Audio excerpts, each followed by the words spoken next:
হয়, মই বৰ্তমান উপস্থিত আছো মৰিয়নি সমষ্টিৰ যি নতুনকৈ অন্তৰ্ভুক্ত হোৱা এজাৰগুৰি গড়মূৰ গাঁৱত। আৰু বৰ্তমান দেখা গৈছে এই নতুনকৈ যিডোখৰ ঠাই আচলতে মৰিয়নি সমষ্টিৰ লগত অন্তৰ্ভুক্ত হৈছে, এই অঞ্চলৰ ৰাইজে এইবাৰ কাক বিচাৰে বা তেখেতসকলৰ কাক ভোট দিব, কোনখন চৰকাৰে তেখেতসকলে বিচাৰে বা পূৰ্ব চৰকাৰে তেখেতসকলক কিমান সহায় কৰি আহিছে, সেই বিষয়ে জানিবলৈ কাৰণে মই এই ঠাইডোখৰত উপস্থিত হৈছো।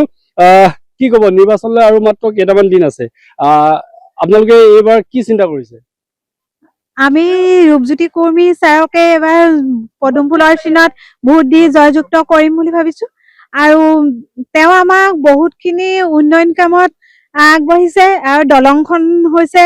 দলংখন হোৱাৰ পৰা আমাৰ বহুত মানুহৰ দুইটা অঞ্চলৰ মানুহৰ সুবিধা হৈছে, বেমাৰ আজাৰ স্কুলৰ ল'ৰা ছোৱালী যোৱাৰ পৰা।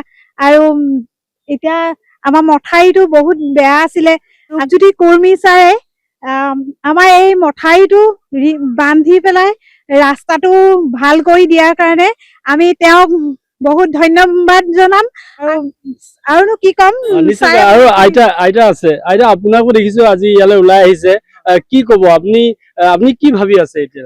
আমি এতিয়া কি ভাবিছো, আমি ৰূপজ্যোতি ভূমিকা আমি ভোট দিম বুলি পেলাই আমি ভাবি আছো।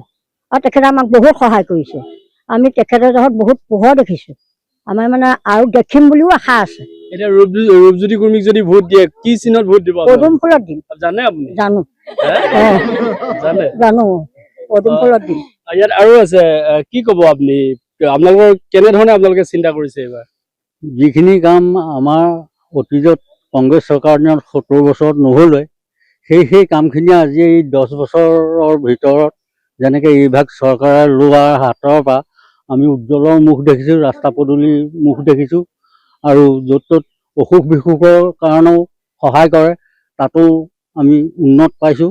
এই সকলোখিনিকে লৈ আমি এই চৰকাৰকে ভোট দি আমাৰ কৰ্মী ডাঙৰীয়াকে আমাৰ অঞ্চলৰ পৰা দিম বুলি ভাবি আছো। কিয় দিব বিজেপিক ভোট? বিজেপি ভোট মানে আমি এতিয়া দেখিছো আজি 70 বছৰে যিমানখিনি মানে পাৰ্টীয়ে হেৰি কৰে, কংগ্ৰেছে হেৰি কৰিলে, ইটোৱে কৰিলে সিটোৱে কৰিলে, একো এটা ভুৱা হেৰি দিম বুলি নিদিলে। কিন্তু বিজেপিয়ে যে এনেকুৱা এটা অসম্ভৱ কামো মানে সম্ভৱ কৰিছে, তাৰ বাবে মানে আমি আমাৰ ফালৰ পৰা বিজেপি এনেকুৱা ধন্যবাদ জনাইছো, ক'বলৈ বাকী নাই। আৰু ভৱিষ্যতেও তেওঁলোকে আমাক মানে এনেকে উপকাৰ কৰিব, এই উদ্দেশ্যে আমি তেওঁক আমি কুশলৰ প্ৰাৰ্থনা জনাই। নিশ্চয় গান এজন যুৱক আছে, কি ক'ব, কি চিন্তা চৰ্চা কৰিছে আপোনালোকে? বিজেপিকে ভোট দিম বুলি ভাবিছো, কাৰণ হিমন্ত বিশ্ব শৰ্মা ছাৰে যিমানখিনি আমাৰ অসমৰ বুলিয়ে কৈছো, যিমানখিনি সহায় কৰিছে, দুখীয়া নিচিনা মানুহক যিমান সহায় কৰিছে, সেইকাৰণে বিজেপিকে ভোট দিম। কিন্তু ৰূপজ্যোতি কুৰ্মী ছাৰে দুখৰ দিনত হওক সুখৰ দিনত হওক প্ৰতিটো সময়তে আমাৰ এজাৰগুৰিত তেওঁ উপস্থিত হয়। তেওঁ MLA হোৱাৰ আমি তিয়ক সমষ্টিত আছিলো, তেতিয়াও তেওঁ ইয়ালৈ আহে। ইয়ালৈ প্ৰতি বিপদতে মানুহক কাৰোবাৰ কিবা এটা হ'লে তেওঁ আহে, কাৰোবাৰ ভৰিত দুখ পাইছে, কাৰোবাৰ সকাম এটা হৈছে, খাবলৈ বুলি নহয় সহায় কৰিবলৈ তেওঁক নামাতিলেও তেওঁ আহে। গতিকে তেওঁক আমি নিৰ্বাচন কৰিম বুলি ভাবিছোঁ। নিশ্চয়কৈ এয়া আছিল মৰিয়নি সমষ্টিৰ নতুনকৈ অন্তৰ্ভুক্ত হোৱা যি এজাৰগুৰি গাঁৱৰ ৰাইজ। আৰু আগন্তুক দিনত যিখন চৰকাৰ তেওঁলোকে বিচাৰে, সেয়া আচলতে বিভিন্ন সময়ত তেখেতসকলক সহায় সহযোগ আগবঢ়াই অহা যিখন চৰকাৰ, প্ৰতিটো সময়তে তেখেতসকলৰ লগত থকা যিখন চৰকাৰ, বা তাৰ কাৰণে ৰূপজ্যোতি কুৰ্মীকে তেখেতসকলে ভোট দি জয়যুক্ত কৰাব বুলি